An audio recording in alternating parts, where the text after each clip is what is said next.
Hello everyone, Kane the Circle here.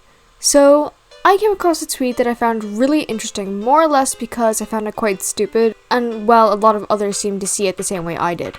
Of course, everyone has the right to their own opinion, including me, which is why I'm making my video to give my opinion on this take, as I find it quite baffling. But if you disagree, you're completely in your right to do so. So this tweet was someone giving their hot take on the fandom, where they refer to it as pay to win. I feel like just from this alone, it says a lot about how they see the fandom, and seems to show extreme pessimism towards the fandom itself, which I think is a major issue in the fandom, where I believe this extreme pessimism seems to delusion some furries into bombastic mindsets where things are exaggerated beyond belief, which is what made me initially stop and take a double take when I saw this tweet. First off, I think we can all agree that this fandom is a hobby to a good majority of us in it. Why would you need to win at your hobby when a hobby is described as something you do in your free time when you come home from work, school, college, whatever is taking up the majority of your time? It is something you do in your leisure time. There's no need to win in that regard. It also starts to fall apart when there's a lot of things in the fandom that you can do that won't cost you a dime, like joining furry group chats to talk to other furries, making furry social media, trying to develop skills like drawing, dancing, or performing arts.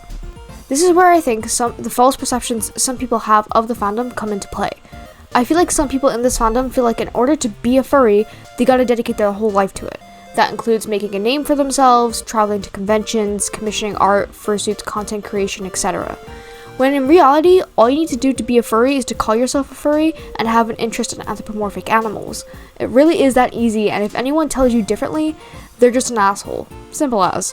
None of what I mentioned before is mandatory, it is all optional. Also, I feel like one other thing that this has to do with is some furries basing their worth off of their follower counts. A furry struggling with this mind trap may feel like if I don't have this amount of followers or engagement, people won't want to associate with me or want to talk to me, which is completely untrue and unrelated to the fandom itself.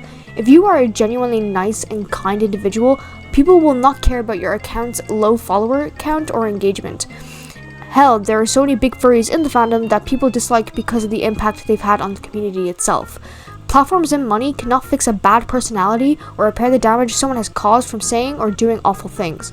Those impacts will stay with those who are hurt, including victims and former people who have looked up to said person in the hot seat. They'll just see a nice person who has had a nice impact on them, and hell, even from there, may want to pursue a friendship with you of some sort. After all, if it was follower count they were looking at, it's not friendship they're looking for, it's very obvious it's an ulterior motive, and popularity and clout is what they're after, which is where I think this tweet is speaking from in my opinion. As I said, there is no reason to win in a hobby unless you're looking for something more within the fandom, and where this pay-to-win attitude can arise from envy of others watching follower accounts go up or engagements go up due to possible factors of someone posting about buying expensive art or suits from popular artists, which can gain a lot of traction. It's very clear that in any social setting, buying things from popular brands or artists will attract people who are fans of that artist or brand, boosting the numbers of the account up. But that shouldn't be attributed to as winning, just because someone bought something expensive. Which also I find genuinely funny because the fandom is all about appreciation of furry arts, so watching other furries get envious of other furries getting attention for their commissions or craft is almost laughable. Unless of course we're talking about awful people like DHC or Jason Aphex, who have done horrible things, which yeah, that can definitely leave a sour taste in a lot of furries' mouths.